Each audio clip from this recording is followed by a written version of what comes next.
Hello, my name is Marcus Celcio dos Santos Bukaki, and today I'm going to show you the Pac-Man game that I was able to make and all the features that I've added into the game to make it more responsive and better.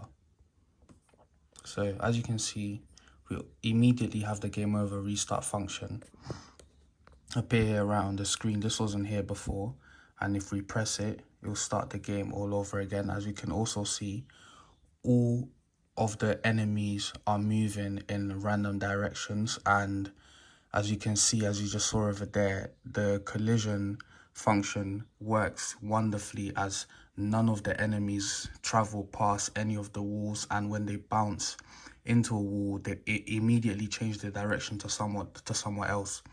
As you can also see, the player movement is amazing, and we're able to collect every single point. And as you can see, all the points are being scored at the top. And whenever we get to the end of the points, which we should get to in a minute,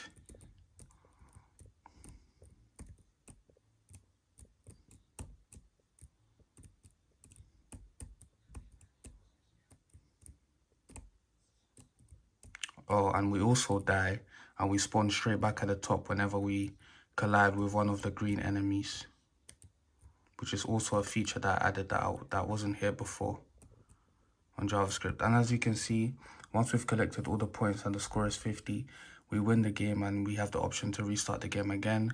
All the enemies stop moving and the game is cleared.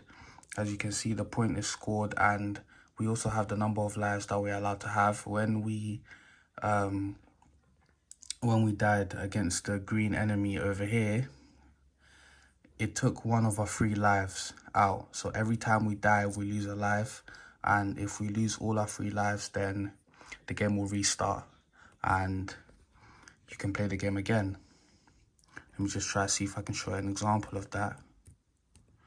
There you go, 1, 2, and 3.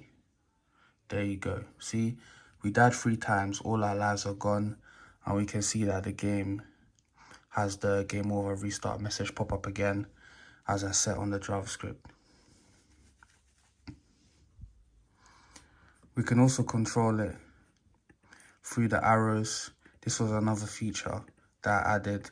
As you can see, I'm moving the arrows and the player's moving accordingly or subsequently. So yeah, this is another feature that I added. As you can see here on the JavaScript file, this is the JavaScript for the game that I subsequently went on updating until I got the version that I wanted. And this is basically how the arrows, how the arrows are set, how the arrow functions are set, and how they actually are able to work, because this wasn't here before. I had to add this. As you can also see, the game is very responsive, and the shape and the structure of the maze doesn't break up at any point or any time. The collision detection is amazing, as I'm not going through any walls.